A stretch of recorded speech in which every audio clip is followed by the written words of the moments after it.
Hello students, welcome back to English Maths Academy. இது 10th Mathematics, Chapter 8, Statistics and Probability, Exercise 8.3, question number 5. At a fete, card bearing numbers 1 to 1000, one number on one card are put in a box. Each player selects one card at random and that card is not replaced. If the selected card has a perfect square number greater than 500, the player wins a prize. What is the probability that, first question, the first player wins a prize? Second question, the second player wins a prize if the first has won. பார்க்கலாமா? Okay students, first நம்ம sample space எழுதிக்கலாமா? The total number of cards in a box equal to 1000. Therefore, n of s equal to 1000. அடுத்தது event. Let A be the event of selecting a perfect square number card between 500 and 1000. 500க்கும் 1000 கடையில் எதெல்லாம் perfect square number? A equal to, இப்போ 22 square எவ்வளவு? 484. 23 square 529.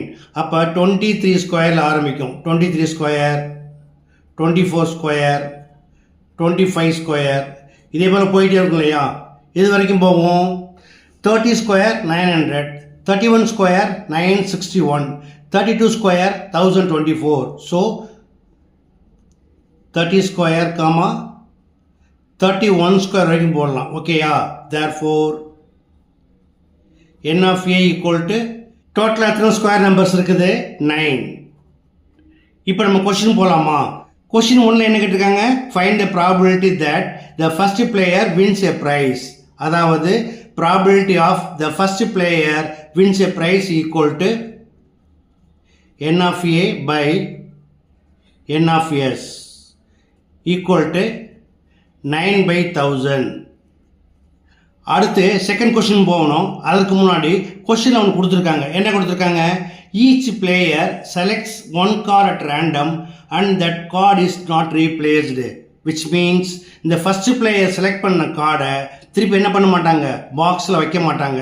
அப்போ என்னவாகும்? இந்த number of cards கம்மியாகுமா? Therefore second player போகிறதுக்கு முன்னாடி இது போட்டுக்கோங்க. n of s equal to 1000 minus 1 equal to 999. And இப்போ செகண்ட் பிளேயர் அப்படிங்கிறனால ஈவெண்ட் நம்ம பின்னு எடுத்துக்கலாமா? n of b equal to 9 minus 1 equal to 8. Okay, இப்போ செகண்ட் கொஸ்டின் பாருங்க. therefore probability of the second player wins a prize equal to n of b by n of s equal to 8 by 999. That's all. Okay students, மிக எளிமையான question எப்படி பண்ணுங்கிறத பார்த்தீங்க. கண்டிப்பாக உங்களுக்கு எளிமையாக புரிஞ்சுக்கணும்னு நம்புகிறேன். ஸோ நீங்களும் ப்ராக்டிஸ் பண்ணுங்கள், மறக்காமல் நண்பர்களுக்கு ஷேர் பண்ணுங்கள். இதே போல் மற்றொரு முக்கியமான வினாவோட அடுத்த வீடியோவில் சந்திக்கிறேன். Until then, bye.